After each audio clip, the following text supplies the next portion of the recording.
My name is William, and after 42 years of saving every dollar from my job at the Ford plant, I thought I had secured a quiet retirement.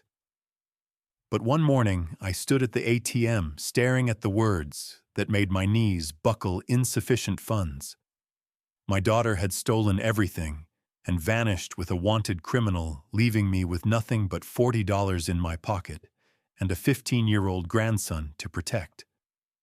What she didn't know was that the boy she abandoned had already turned the tables in a way that would make her cry. Before we begin, I want to ask, where are you watching from and how old are you? Please subscribe to Family Betrayal Unmasked to hear more powerful stories. The ATM spat out a slip of paper that might as well have been a death certificate. Balance 0.0. I stood there frozen, my fingertips still hovering over the keypad as though I had misdialed a phone number. Insufficient funds. Those two words didn't fit with the 42 years of sweat I had poured into the Ford plant. The double shifts, the overtime Saturdays, the Christmas mornings I'd missed, just to make sure my little girl never went without. How could all of that now equal nothing? The woman in line behind me cleared her throat, jingling her keys, but I couldn't move. I slid the card back in, punched the numbers again, praying the machine had glitched. Same result. Insufficient funds. My pulse hammered in my ears, and suddenly it didn't matter that the air outside was brisk. It felt like sweat was dripping down my back. I grabbed my other card, the savings account, the one that held my real safety net. Nearly $13,000 checked just last week. My hand trembled as I entered the 4 digits I had memorized decades ago. The screen blinked word and delivered the same crushing judgment: insufficient funds. The receipt printed with mechanical indifference.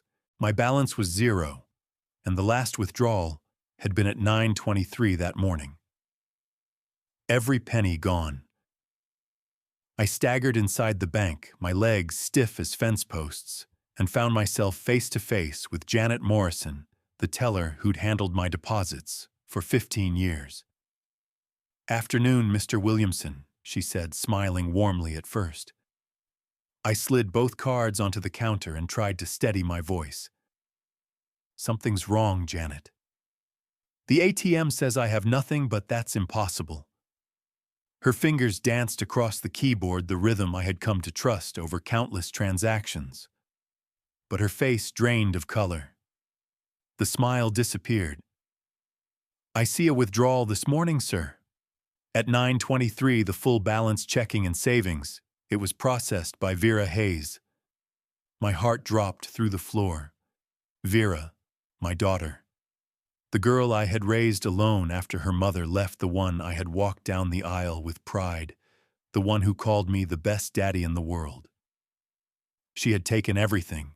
Janet turned the screen so I could see the record in black and white. There was no mistake. Vera Hayes, joint account holder. Withdrawal authorized. I picked up the cards with shaking hands and forced a thank you through clenched teeth. Outside, the sunlight seemed blinding cruel in its cheerfulness. My Ford pickup sat exactly where I had parked it, but nothing else looked the same. I climbed inside, gripping the steering wheel so hard the leather creaked, staring at my cell phone. Vera's number glowed on the screen. My thumb hovered over the call button, desperate for an explanation, desperate for anything other than the truth staring me in the face. My daughter had robbed me blind. I pushed open the glass doors of the bank again, but this time I wasn't a customer making a routine deposit. I was a man stripped bare. My boots scuffed across the carpet as I walked back toward Janet's window, still gripping that cursed receipt like proof of my own foolishness. "Mr. Williamson, are you all right?" she asked, her voice softer now. I shook my head. That money was my life, my retirement. How could this happen? She leaned closer, lowering her voice so the others in line wouldn't hear. She was authorized. When you added your daughter as joint holder 3 years ago, you gave her full access. Legally, she didn't do anything wrong. The words hit harder than the ATM's cold rejection. I had done this. In my attempt to protect Vera when she was struggling, I had handed her the keys to my vault. I remembered the day clearly. She'd just come out of her divorce, crying over bills and the uncertainty of raising Micah. She had begged for help in case something happened to me, and I, blind with love, signed the paperwork. I stumbled toward the exit again, but before leaving, I caught sight of myself in the reflection of the glass doors. A tired old man in a faded flannel shirt, looking small, looking weak. That image stayed with me as I slid behind the wheel of my pickup. I tried calling Vera, once, twice, 6 times. Each time her cheerful voicemail played like a cruel joke. On the 7th attempt, she finally answered. "Dad." "I know why you're calling." Her voice was flat, cold, rehearsed. "Vera Janet said you withdrew everything." "That can't be right." "Tell me it's not right." "It's exactly right," she snapped. "Titus and I are starting fresh. Don't try to find us." My throat closed around the words. But that was my whole life's work. How am I supposed to live? You'll figure it out. You always do. I pressed my forehead to the steering wheel, the vinyl hot against my skin. What about Micah? What about school, his friends? He needs stability. He needs a mother who's finally happy. She laughed bitterly. "You've always controlled everything. Now it's my turn." The line went dead. A second later, my phone buzzed again, number not in service. She had blocked me. I sat there in the parking lot as the world carried on without me. Families drove past with groceries, kids pressed against car windows. A young couple walked into the diner across the street holding hands. Normal life while mine had been gutted. 42 years of skipped lunches, overtime paychecks, and small dreams all gone in one morning. I turned the key in the ignition, my old Ford coughing to life. As I drove slowly through town, everything familiar looked foreign. The diner, the hardware store, the park where Vera had once clutched my hand and said, "I love you best of anyone, Daddy." That memory pierced me worse than the theft itself. Because what I had lost wasn't just money, it was the daughter I thought I knew. I drove without aim, letting the streets of our small town guide me through memories I wasn't ready to face. Riverside Park appeared before me like an old photograph come to life. I pulled over and sat on the weathered bench by the pond, the same spot where I'd once taught Vera to ride her bicycle. I could still hear her voice, high and trembling. "Don't let go, Daddy. Promise you won't let go." She had pedaled furiously, wobbling back and forth, until finally I did release the seat. She rode away on her own, her laughter echoing through the park. Her joy so bright it filled my chest with pride. That little girl had trusted me with everything. How had that child grown into the woman who emptied my accounts without hesitation? The ducks paddled along the shoreline, waiting for crumbs that would never come. I remembered Vera at 3 years old, tearing bread into tiny pieces with her small hands. "Not too big, Daddy. The little ducks can't eat big chunks." Back then, she had been thoughtful, tender, full of care. I pressed my palms to my eyes as if the pressure could erase the image of her name on that bank screen. More memories rose uninvited: her high school graduation, when she stood at the podium as valedictorian, declaring that hard work could overcome any obstacle. I had sat in the front row, chest swollen with pride tears, threatening to spill. She even mentioned me in her speech. My father taught me that dedication matters. The gym had erupted in applause, and for one brief night, I believed every sacrifice had been worth it. Then came her wedding. I led her down the aisle at St. Matthew's Church, her arm hooked tightly in mine, her dress glowing white under the stained glass. "Thanks for always being there, Dad. she whispered during our dance at the reception. I don't know what I would have done without you, but promises whispered in white lace mean little when tested by life. Within 3 years, her marriage collapsed under Paul's temper and fists. That morning she came to my house, eye-swollen little Micah clutching her leg. It felt like my heart had been torn from my chest. I welcomed her and no questions asked and swore to keep them safe. Every rent check, every lawyer fee, every birthday gift, I covered it all. I thought I was giving her stability. In truth, I was teaching her to expect rescue. The realization burned in my gut as I sat on that bench. I hadn't just lost my savings. I had lost the illusion that love alone could keep someone from destroying themselves or me. I stood staring at the water and felt something shift inside me. The man who worked 42 years and always said yes was gone. In his place stood someone older, wearier, but finally awake to the damage he had allowed. And soon, I would have to tell Micah the truth. I drove home from the park with a heaviness in my chest that pressed down harder than the seatbelt. Every streetlight felt like an interrogation, forcing me to face the question I dreaded. How do you tell a boy his mother chose a criminal over him? When I pulled into the driveway, Micah's backpack was still slouched by the front door, his chess set spread across the kitchen table from the night before. The ordinary sight of those things nearly broke me. Because after tonight, ordinary would never exist again. I set my keys on the counter and paced the living room, rehearsing words that all felt wrong. Son, your mother took our money and left. Too harsh. Micah, we need to talk about some changes. Too vague. Nothing captured the truth without crushing him. I rubbed my temples, trying to steady the storm in my head. Upstairs, I heard the faint hum of video game music. Micah's world was still intact for the moment. Mine had collapsed, and soon his would too. I checked the clock on the wall. Nearly 6. In 15 minutes, he would come down for homework, expecting the routine we had built: algebra, at the table dinner, on the stove, a chess game before bed. Routine that felt safe, predictable. Routine that was about to shatter. I walked to the bottom of the staircase and called my voice thick. Micah, can you come down here for a minute? We need to talk. Sure, Grandpa. He answered, cheerful like always. Just let me save my file. Footsteps crossed his room, the creak of the desk chair, the familiar squeak of the floorboards. My chest tightened as I braced for the conversation that would end his innocence.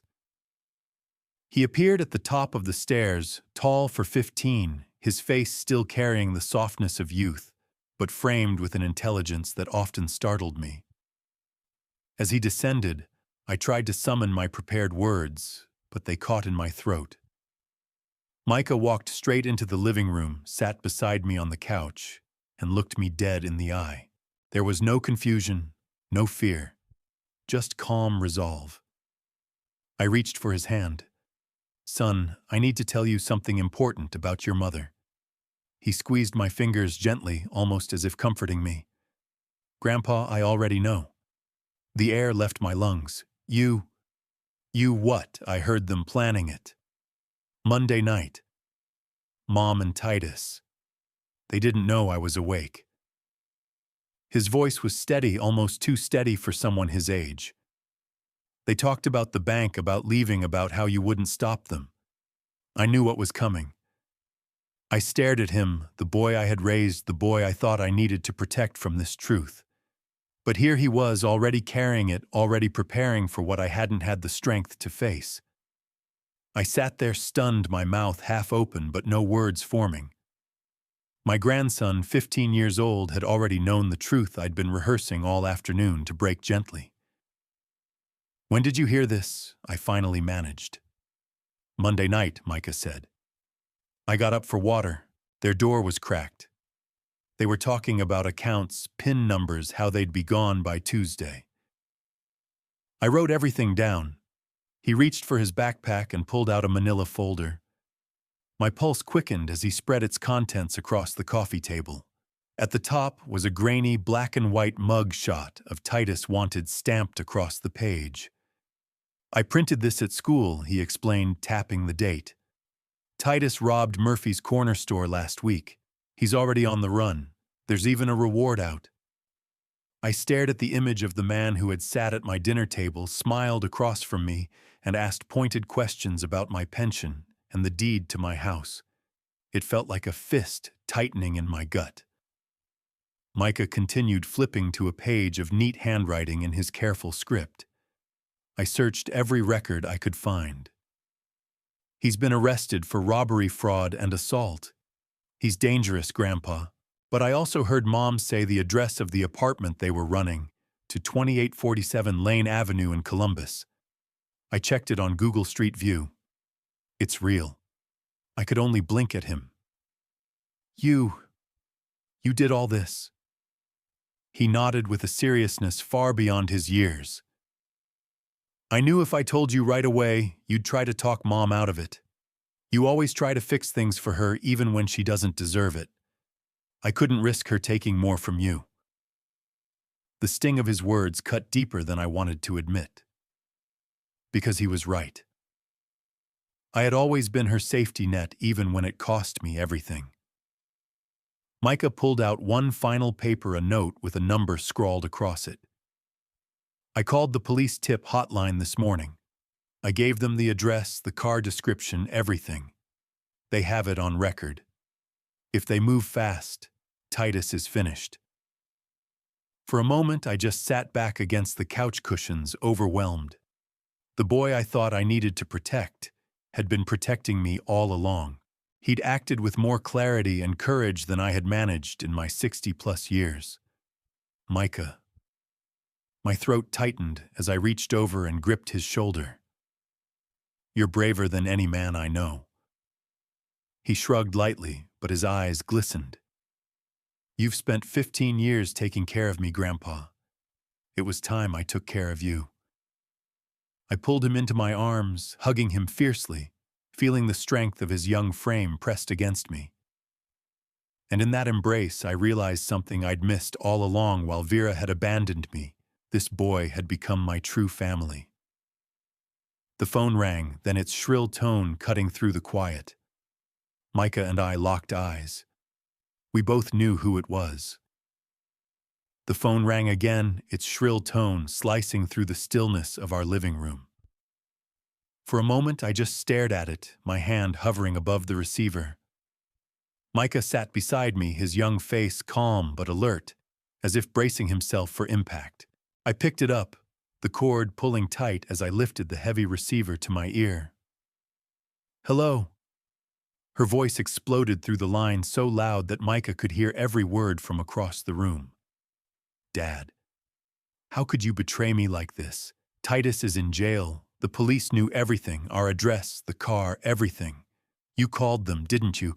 Don't you dare lie to me." I swallowed hard, forcing my tone to stay even. "Yes, I called them." For a second there was silence, just the sound of her ragged breathing. Then came the venom. "I can't believe you would turn your own daughter in. After everything I've sacrificed, after all I've given, this is how you repay me." My knuckles whitened around the receiver. "You stole every cent I saved over 42 years. You left your son without a word. You ran off with a wanted criminal. Don't twist this around, Vera. These are your choices, not mine." Her voice cracked into a scream. "You've ruined everything. Titus was my chance at a better life.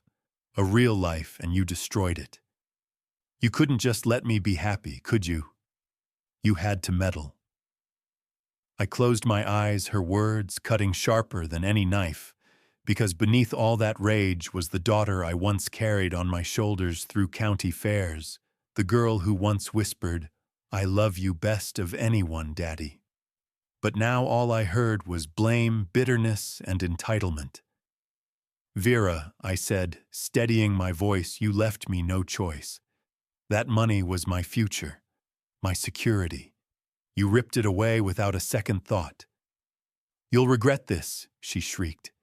You think you're so righteous, but you're just an old man with nothing left.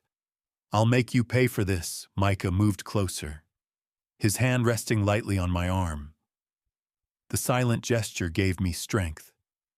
You already made me pay, I said, voice low but firm. You made me pay when you turned your back on your son. When you treated family like a bank you could rob. That's the price you chose, Vera, and now you're paying it too. Her breathing grew heavier, uneven. This isn't over, she hissed. The line went dead with a slam so loud it rang in my ear long after the dial tone returned. I lowered the receiver slowly, setting it back in its cradle. My hands were trembling, not from fear, but from something else, finality. Micah was watching me, eyes sharp, waiting for me to fall apart. But I didn't. For the first time in years, I felt the ground under my feet. The war had only just begun, but I wasn't standing alone anymore. The phone didn't stay silent for long.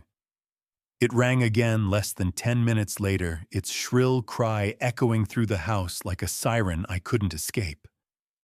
Micah looked at me, his brow furrowed. Do you want me to answer it? I shook my head. No, son. This one's mine. I lifted the receiver, already bracing for the storm. But this time Vera's voice was different. No longer explosive now, it carried the sickly sweetness I knew too well. The voice she had used every time she wanted something. Dad, she began softly, almost pitifully. I didn't mean what I said before. I was just upset. You know how I get when I'm emotional. But you can fix this. You can send me some money. Just enough to get back on my feet. Her tone was sugar poured over poison. I had heard it for years when she wanted rent money, when she needed new clothes, when she insisted Micah's school supplies were too expensive. And each time I gave in. Vera, I said carefully, the police confiscated everything Titus had. I can't help you. Yes, you can, she pressed. You still have your pension. You've got other savings, don't you? Just a little, Dad. Enough for food, maybe a motel room. Please. You wouldn't leave your daughter out on the street. My grip on the receiver tightened. I looked across the room at Micah, who sat silently watching me with those sharp, knowing eyes. He didn't have to say a word. I could feel the weight of his expectation. He was waiting to see if I would fall into the same trap. Do you remember last Christmas? I asked, my voice calm. You promised to help buy groceries, but instead, you bought yourself a purse worth more than a month's bills. I didn't say a word. I just covered the difference. Do you remember? She hesitated, then snapped, that was different. This is life or death. No, Vera, I said firmly. It's always the same.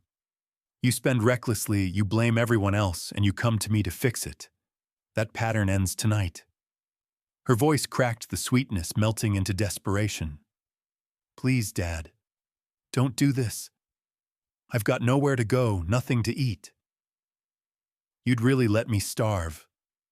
I closed my eyes, hearing the familiar tug on my heart. But then I felt Micah's hand on my arm again, grounding me. This wasn't just about me anymore. It was about the boy she had left behind, the boy she had betrayed as much as me. You should have thought about that before you abandoned your son, I said coldly. Micah deserves better than this cycle. I won't let you drag him or me down with you again. The silence that followed was thick, broken only by her shallow breathing. Then her voice dropped into a chilling whisper. If you won't help me willingly, maybe I'll find another way. The line clicked dead.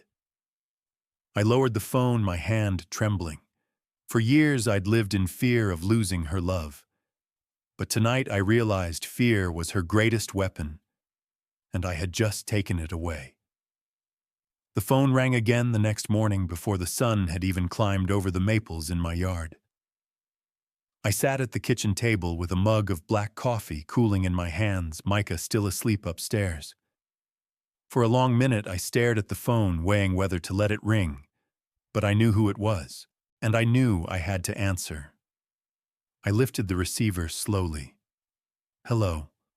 Her voice came through raw and ragged from a night of anger and desperation. "Dad, listen to me. I'm sorry about yesterday. But I need you. I don't care what you think about Titus, he's gone now. It's just me, and I'm broke, homeless, hungry. You're my father. You're supposed to help me." I let her words hang in the air. The old me would have jumped in right there, scrambling to find a solution, calculating which bill I could delay to send her a check. But the man who sat at this table wasn't the same one who had signed away joint access 3 years ago. No. The word came out steady, unshaken. Just 2 letters, but they felt like lifting a mountain from my shoulders. She gasped. "What do you mean, no? You can't say no to your own daughter." "I just did," I answered quietly. "For 40 years I've said yes.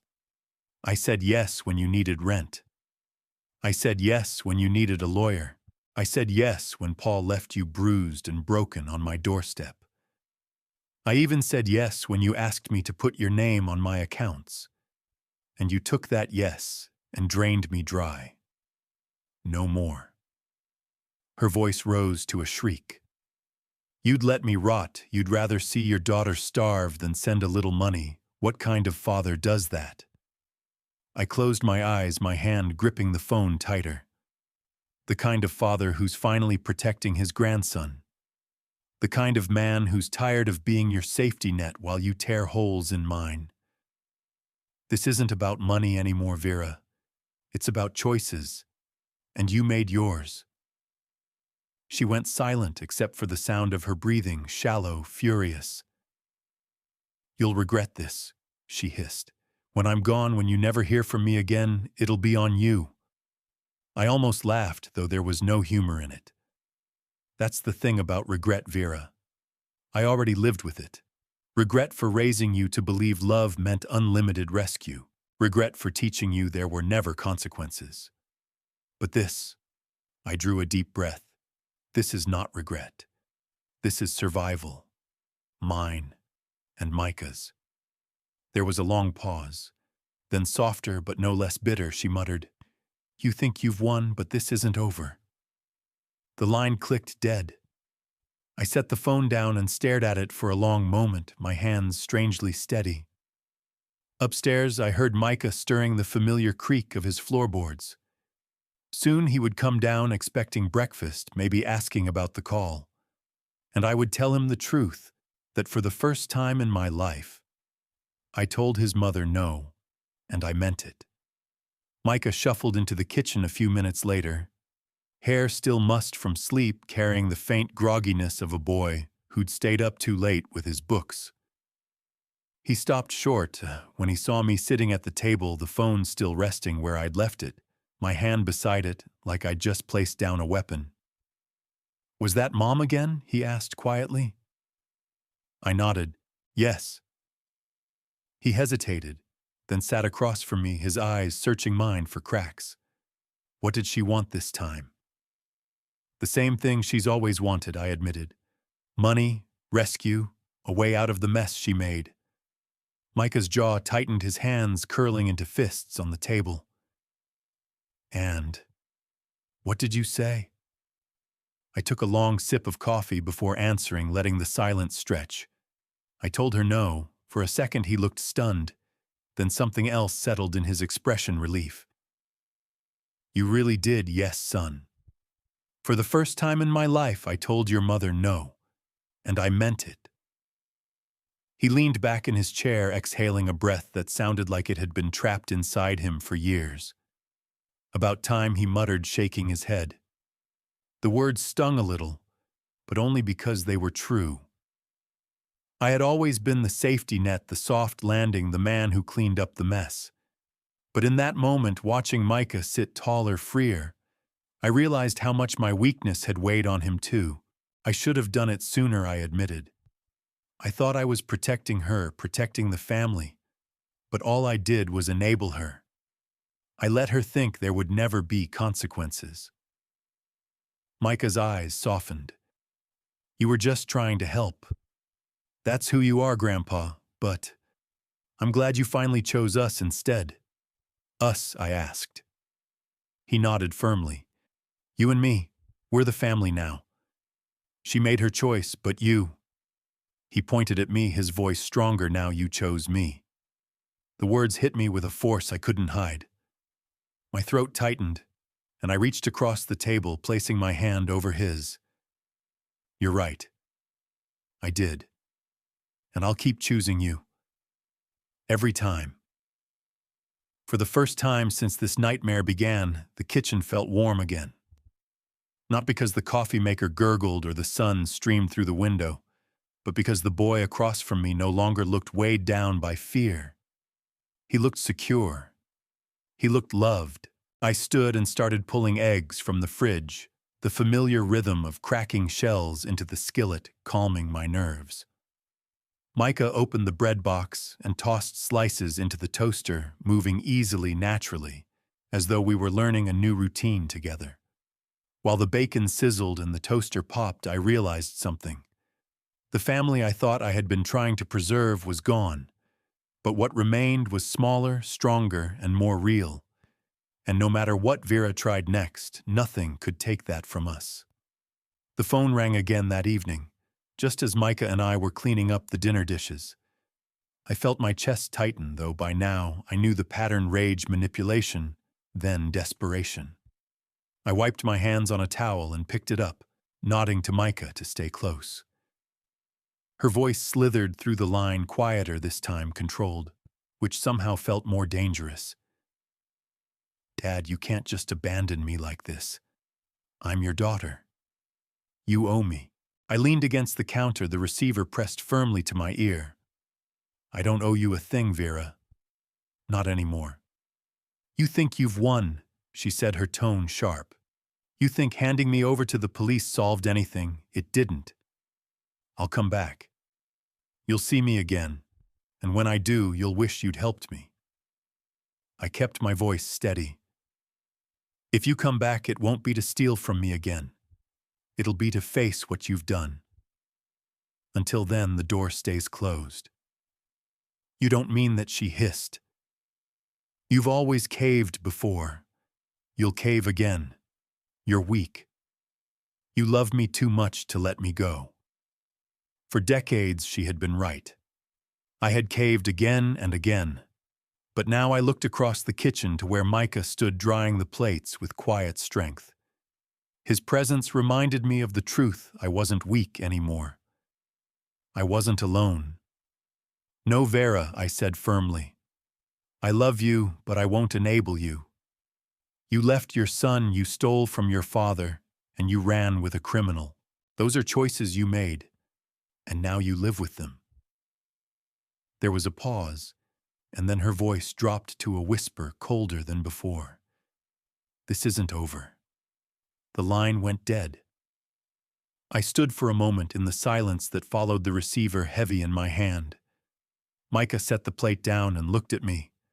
What did she say? I replaced the phone in its cradle and let out a long breath. She said it isn't over.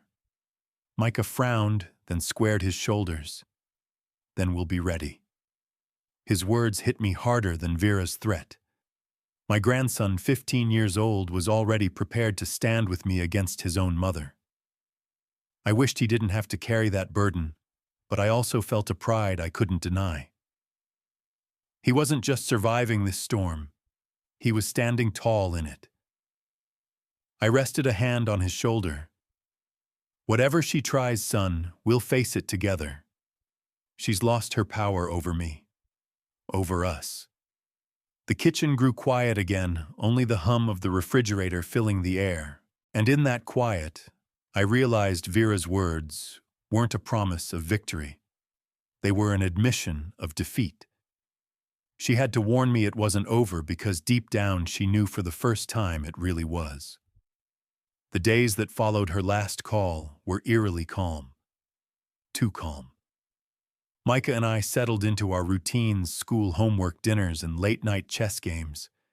But beneath the quiet, I felt the weight of her words pressing like storm clouds on the horizon. This isn't over. The storm broke 3 nights later. The phone rang after midnight, its shrill cry jerking me awake. I stumbled from bed, the house cloaked in darkness except for the dim glow of the hallway light. Micah stirred upstairs, but I motioned for him to stay put. I knew who it was. When I picked up, her voice was already in full attack. "Do you sleep well at night, Dad? Knowing you ruined your own daughter's life? Knowing you took my happiness away?" Her tone was bitter, laced with venom. I rubbed my temple, willing myself to stay calm. "Vera, you ruined your own life when you stole my savings and ran with a criminal." "You don't get it, do you?" she spat. "Titus loved me. He made me feel alive. You, with all your lectures and your tight grip on money, you made me feel small. I deserved better. And you couldn't stand it." I closed my eyes, letting her words wash over me. "You deserved stability. You deserved to be a mother to your son. Instead, you chose chaos." That struck a nerve. Her voice rose into a scream. "Don't you dare talk to me about Micah. You think you've won him over. He's my son. Blood doesn't change just because you poison him against me."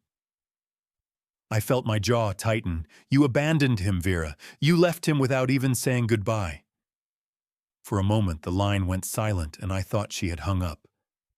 Then her voice returned lower, colder. "You think you've got the upper hand, but you don't know what I can do. People owe me favors. You'll regret crossing me." I let the silence stretch. Years ago, those words would have terrified me. I would have scrambled to make peace, to find some way to appease her. But now I only felt tired. Tired of the threats, tired of the guilt, tired of the endless cycle. "You can try whatever you like," I said. Finally, my voice steady. "But you'll find I'm not the same man you used to manipulate. The only person you're hurting now is yourself." She hissed into the phone, her fury barely contained. "You think Micah will always choose you? Just wait. He's a teenager. He'll grow up. He'll see what you really are, a bitter old man who turned his daughter in. And when he does, you'll be alone." I didn't flinch. If the price of protecting him is being alone, then I'll pay it gladly. Her breathing grew ragged, and then click, the line went dead.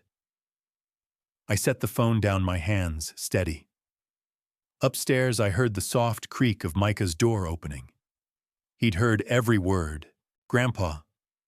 His voice called softly down the stairs. "Don't worry.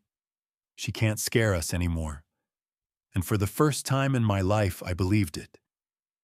The morning after her midnight tirade, I thought maybe the worst had passed. Micah headed off to school with his books tucked neatly under his arm, and I set about fixing the squeaky hinge on the back door. Ordinary tasks, comforting in their simplicity.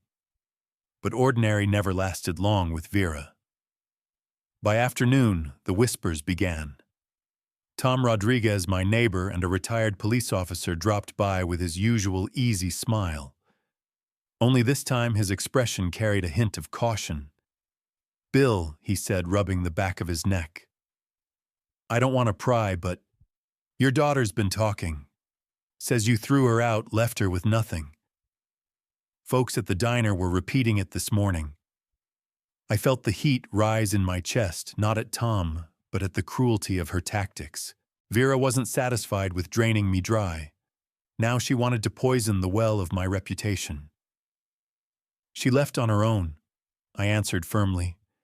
"She stole every penny I had and ran off with a criminal. The police know it, but she's trying to rewrite the story." Tom's brow furrowed, then he nodded.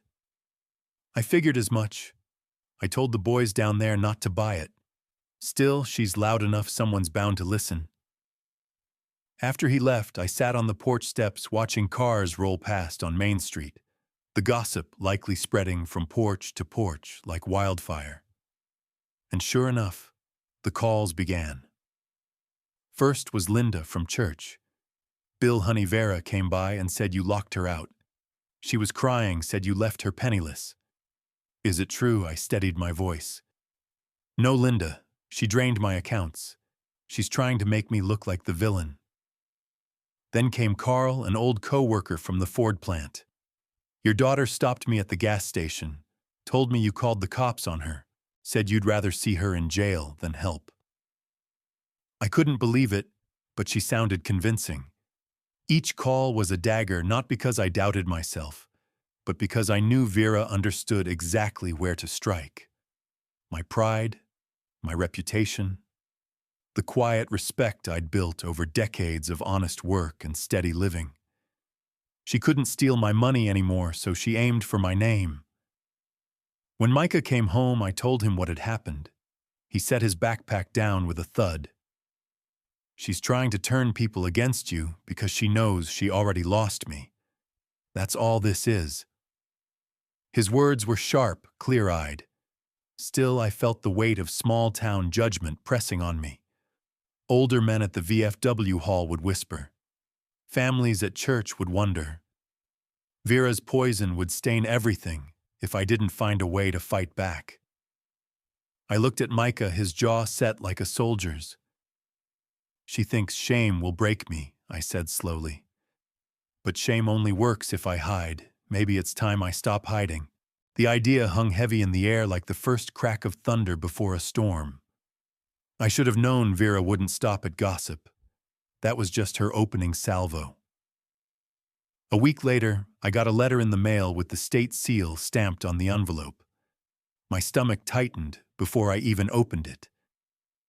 Inside was a notice my pension was being flagged for unauthorized distribution review. At first I thought it was a clerical error. Then I saw the attached complaint, filed under her name. She had claimed that I had fraudulently concealed funds from her as a joint account holder. The very money she had stolen, she now accused me of hiding. It was the kind of upside-down logic only Vera could muster, take what isn't hers, then cry foul when she didn't get more. I sat at the kitchen table, staring at the paperwork, the words blurring. For decades, my pension had been the one steady anchor, the fruit of every hour I'd spent on that line at the plant. And now, even that felt like it was dangling on a thread. Micah came in from school and found me hunched over the papers. What is it, Grandpa? I slid the letter toward him. He scanned it quickly, his brow furrowing deeper with every line. She's trying to take your pension. She's trying to make it look like I cheated her, I said bitterly. She knows she can't get back into my accounts, so she's going after the only steady check I've got left. He slammed the papers down. That's insane. You've worked your whole life for this. I nodded, my jaw tight. It's not just about the money, son. It's about dignity. She wants to paint me as the crook, the liar, the bad father who kept her from what she was owed. She's not just after my pension. She's after my name. Micah's eyes flashed with the same fierce determination I'd seen the night he showed me Titus's mugshot. Then we fight. You've got proof of everything. Bank records, her withdrawal, my notes, the police report. She can twist the story, but she can't erase the facts. His faith in me steadied my heartbeat. He was right. For too long, I'd tried to avoid conflict, hoping things would smooth themselves out. But Vera wasn't a storm that blew past. She was a fire that burned hotter every time I fed it. That night, I dug through the metal storage box under my bed, pulling out old statements, receipts, and documents I'd kept tucked away. Years of careful record-keeping suddenly felt like armor. As I laid the papers across the table, Micah sat beside me, sorting them into neat piles. Together, we built a wall of truth strong enough to stand against her lies. When I finally leaned back, exhausted but steadier, I realized something important. Vera's attacks no longer frightened me. They only proved one thing: she was losing control. And the more she lashed out, the clearer it became the final blow would be mine. The call came the next evening, right on cue, as if she knew the pension notice had already landed on my doorstep. I didn't hesitate this time. I picked up on the first ring. "You think you're clever, don't you?" Vera's voice dripped with contempt. "Running to your little lawyers, hiding money in boxes, acting like some hero. But I know you, Dad. You can't stand being seen as the bad guy. What will people think when they hear you stole from your own daughter?" I drew in a slow breath, steady as stone. "I didn't steal anything. You did. And the people who matter already know the truth." "You mean Micah," she snapped. "You've poisoned him against me. Don't pretend you haven't. He'll hate you when he's older. Blood runs deeper than your bedtime stories and chess games." My grip tightened on the receiver. "Don't you dare drag Micah into this, as if you've been a mother to him. You left him, Vera. You chose Titus over your own son. And now you're trying to blame me for the wreckage you created." She laughed, but there was no humor in it. "You've always thought you were better than me, standing there with your steady job and your perfect little house. You never understood what it felt like to want more. To feel alive. Alive." My voice sharpened. "Was it alive when you drained my savings? Was it alive when you abandoned your boy without a goodbye? If that's what being alive means, then I'll take my quiet little life over yours any day." There was silence for a long beat, her breathing ragged through the line. Then she tried a new tactic, softening her tone. "Dad, please, you don't have to do this. Just send me something. A few hundred. Enough to start fresh somewhere else. I'll disappear. You'll never hear from me again." I almost pitied her in that moment, the desperation bleeding through her practiced manipulations. "Almost." "No," I said flatly. "Not a dime. Not a penny.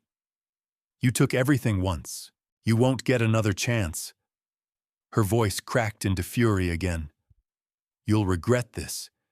You'll die alone, bitter with nothing but that boy clinging to you. And when I'm gone, when I've built something better without you, you'll remember this moment." I let her words hang, then answered calmly, "Maybe I will die alone. But at least I'll die honest. At least I'll die knowing I protected the one person who still deserves it, your son." The silence that followed was different this time. Not rage, not pleading, just emptiness. A quiet that told me she had finally realized I meant it. I placed the receiver back in its cradle and exhaled slowly, the weight of decades lifting from my shoulders. Micah stepped into the kitchen doorway, his face serious but proud. "Grandpa," he said softly, "you didn't let her win." And for the first time in years, I believed that myself. For a few blessed days, the phone stayed silent. Micah and I slipped back into our rhythm school dinner chess. I almost let myself believe she had finally given up. But Vera never surrendered quietly. It was Saturday morning when the storm hit. I was mowing the front yard when Tom Rodriguez, my neighbor, came striding over with the county paper in his hand. His weathered face was tight. "Bill," he said, holding it out, "you'd better see this." On the front page, under the local interest column, was an article. "Estranged daughter claims father abandoned her in time of need." My name was right there in black and white. The piece painted me as a cold, selfish man who hoarded money while his only daughter struggled on the streets. She told the reporter I had chosen pride over family. Not a word about the theft. Not a word about Titus's arrest. Just a portrait of a heartless old man. I read it twice, my jaw clenched so tight it ached. Micah came outside, wiping his hands on a dish towel. "What's wrong, Grandpa?" I handed him the paper. He scanned it, then shook his head. "She's desperate. That's all this is." I wanted to rage, to march down to the paper's office and demand a retraction, to call Vera and let my fury loose. But instead I stood there in the yard, the smell of cut grass mixing with the bitter taste in my mouth. And I realized something. Her words didn't sting the way they once would have. Not really. Because the people who mattered, Micah, Tom, my true friends, already knew the truth.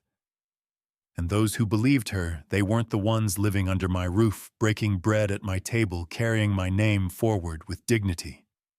That afternoon, I sat Micah down at the kitchen table. "Son, your mother's trying to take my reputation just like she took my savings. But reputation is only worth what the people closest to you know about you. And I think you know who I really am." He nodded firmly. "I do. You're the man who raised me, who made sure I never went to bed hungry, who taught me right from wrong. Nothing she says can change that." His words steadied me in a way no pension check ever could. I reached across the table and gripped his hand. Then let her talk. Let her scream. Let her paint me as a villain in every paper from here to Columbus. Because as long as you know the truth, she's got no power left. That night, I placed the paper in the fireplace and watched the flames consume it, the ink curling and blackening until it was nothing but ash. The fire crackled warm against the quiet house, and I realized that was Vera's final counterattack. Noise. Bluster. Words meant to wound, but carrying no teeth anymore. She had stolen my money. She had tried to take my name. But what she could never take was the bond between me and the boy she left behind. And that bond was stronger than every lie she could tell.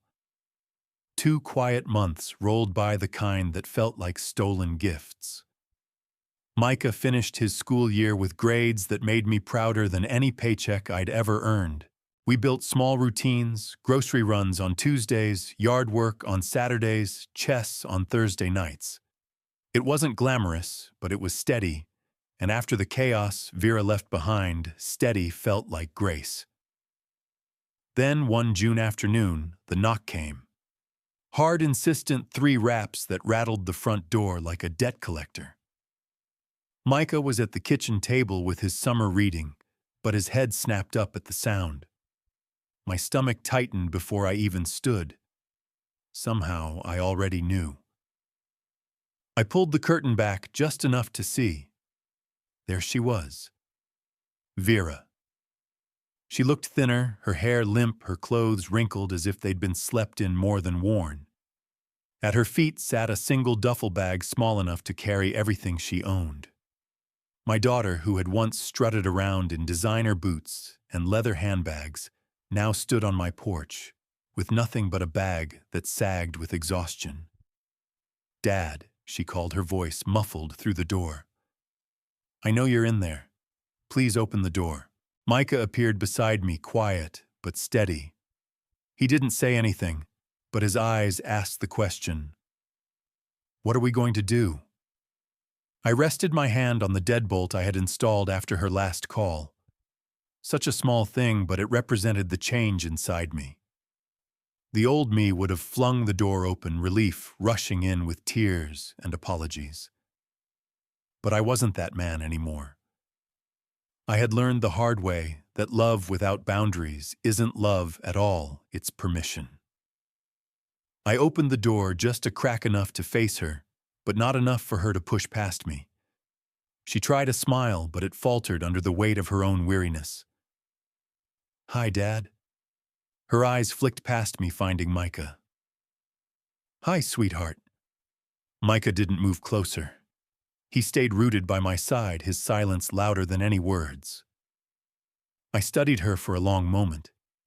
The defiance was still there in her eyes, but it was mixed now with something else, desperation. "Hello, Vera," I said. Finally, my voice flat. She shifted on the porch, her hand tightening on the strap of the duffel. "Can I come in?" Behind me, I felt Micah's presence like an anchor reminding me of the peace we had fought for and earned. Letting her back in wasn't just opening a door, it was risking everything we had rebuilt. The silence stretched between us, broken only by the faint rustle of leaves in the yard. For the first time in decades, the choice was mine and mine alone. I kept my hand on the edge of the door, not yet moving, my decision balanced on a knife's edge. I kept my hand on the doorframe steady, refusing to move aside. Vera shifted under my gaze, her shoulders slumping, though her eyes still carried that old spark of entitlement. She wasn't used to waiting, she was used to walking right back into my life, as though nothing had happened. "Dad," she said softly, "please. I've got nowhere else to go. I just need a place to rest, just for a little while." Behind me, Micah crossed his arms. He didn't speak, but the line of his jaw told me everything. He didn't trust her, not 1 inch. And he was right not to. "Vera," I said, my voice firm, "but even 2 months ago you told me I'd regret standing against you. You lied about me to neighbors, you tried to drag my name through the mud, and you even went after my pension. Do you think I forgot all that?" Her lips pressed together, her eyes darting between me and Micah. I was desperate. "You don't understand what it's like being out there alone." I leaned against the door, letting her words hang in the air. "No, Vera. What I don't understand is how you could steal everything I worked for and still think you deserve a soft landing. You burned every bridge, and now you want me to rebuild them for you again." Her chin trembled, though she tried to cover it with a shrug. "I'm still your daughter. That has to mean something." "It does," I answered, my voice low. "It means I'll never stop loving you. But love without accountability isn't love. It's enablement. If you walk through this door, it won't be as the Vera who stole and blamed and ran. It'll be as a woman ready to face what she's done." She blinked, startled by the steel in my tone. I felt Micah step closer behind me, his presence like a wall of support. "What do you mean?" she asked cautiously. "I mean, you don't get to just walk in and eat at this table like nothing happened. You don't get to sleep under this roof unless you're ready to admit the truth, to own it. You left your son. You drained me dry. You lied to everyone who would listen. If you can't say those words out loud, then you can't come in." Her eyes filled with something sharp, anger or pain, I couldn't tell. "So you're saying you'll turn your own daughter away, out into the street?" I straightened my back, feeling Micah's hand brush my elbow. "I'm saying you'll turn yourself away if you're not ready to change." The silence stretched thick and heavy. She shifted her duffel bag from one hand to the other, searching my face for the old softness she used to exploit. But she didn't find it. For the first time in my life, I wasn't begging her to stay. I was daring her to be honest.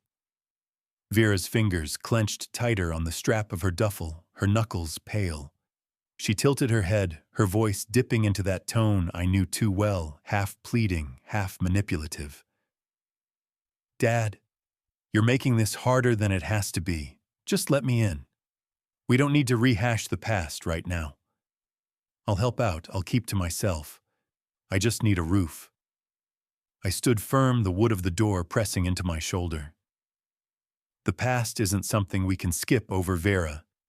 It's the reason we're standing here like this. Until you own what you did, this door stays half closed." Her eyes narrowed. "So you want me to grovel, to humiliate myself in front of Micah?"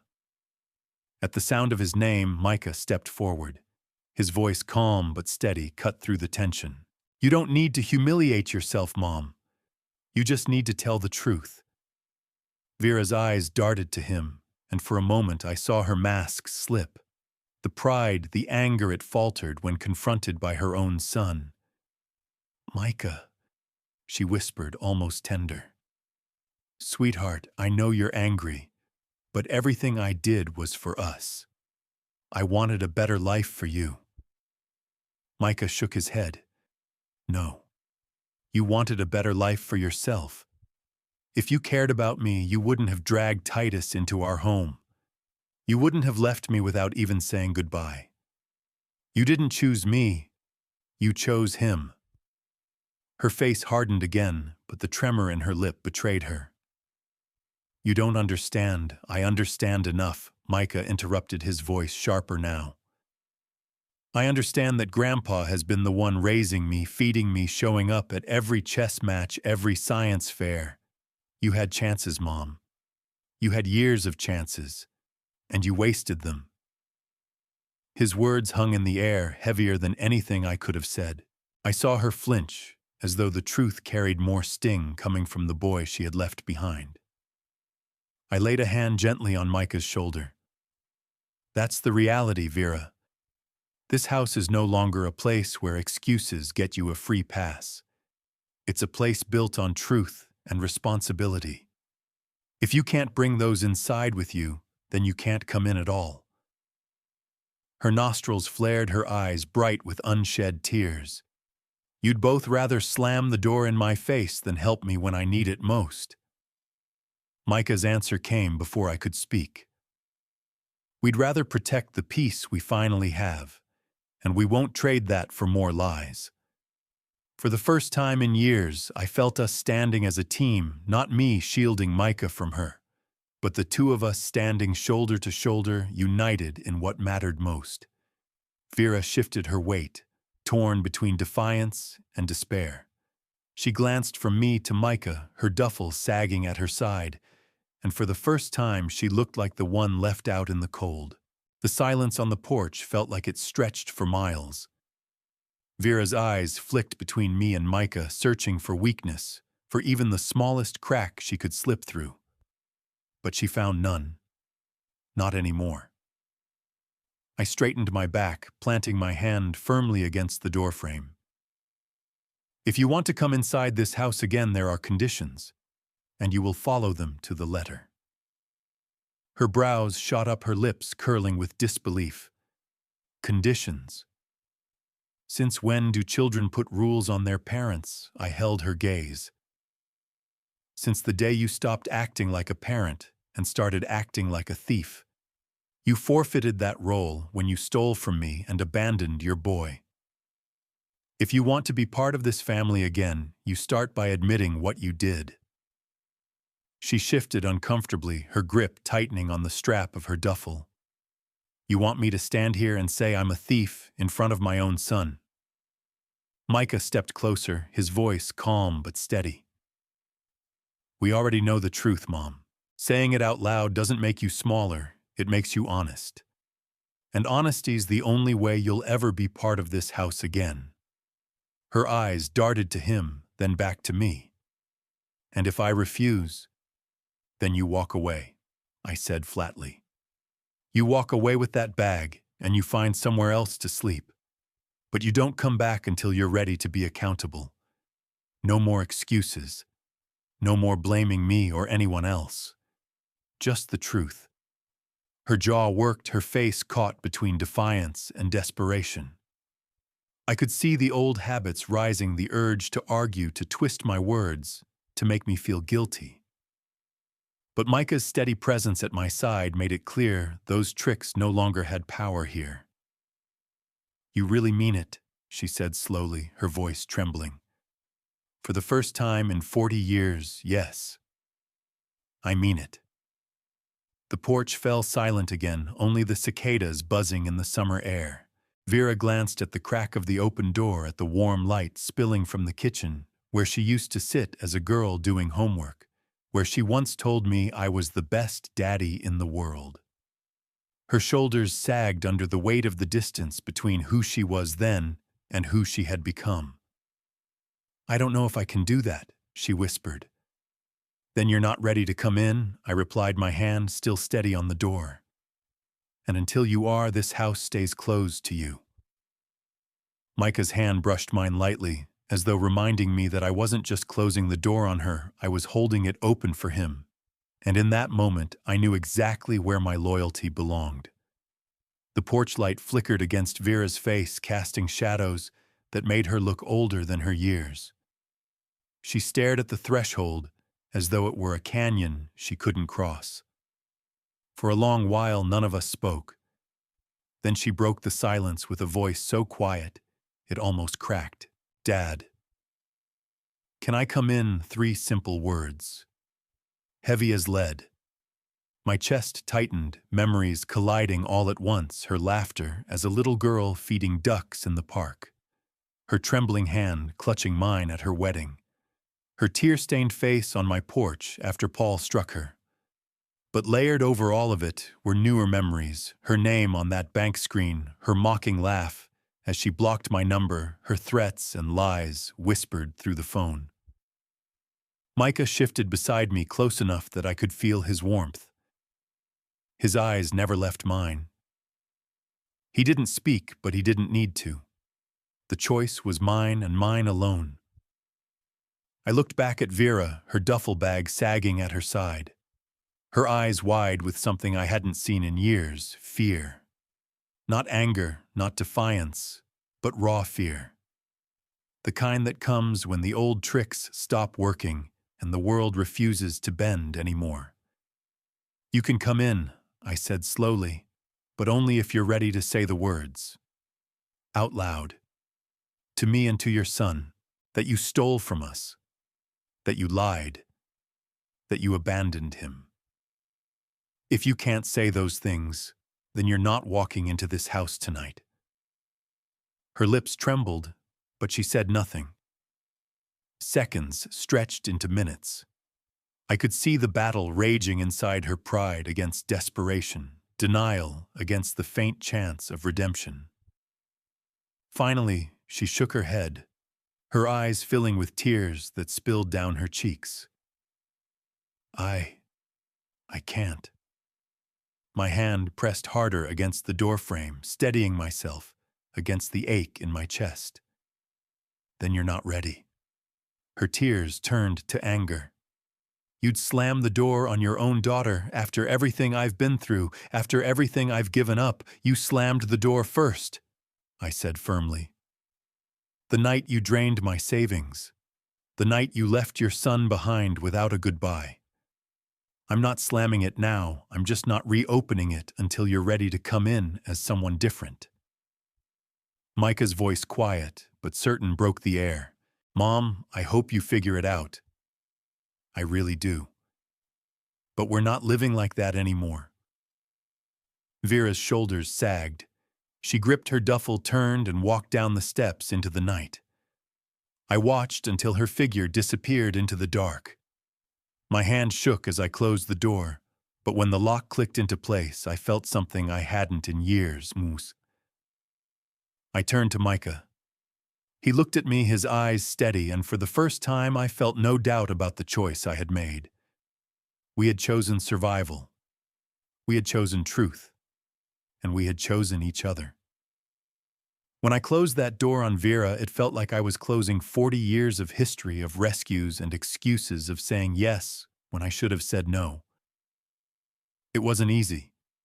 No father dreams of turning his child away. But sometimes love means protecting what's left, not sacrificing it all for someone who refuses to change. In the weeks that followed, Micah and I found peace in the simplest things. Morning coffee, quiet suppers, evenings over a chessboard. My house no longer echoed with tension or fear. It felt lighter, safer, more honest. And I realized something I wish I had learned decades earlier. Family is not defined by blood alone. It is defined by loyalty, accountability, and love that doesn't demand you destroy yourself to prove it. If you're a parent watching this, I hope you hear me. Stop mistaking endless rescue for love. Stop enabling behavior that breaks you. Boundaries are not cruelty. They are the last form of love we can offer. Now I want to ask you, have you ever faced a family betrayal like mine? Have you ever had to draw a hard line with someone you loved? How did you handle it? Share your story in the comments. I want to hear it. If this story touched you, please like, subscribe, and share. And remember, true love respects limits. Thank you for listening.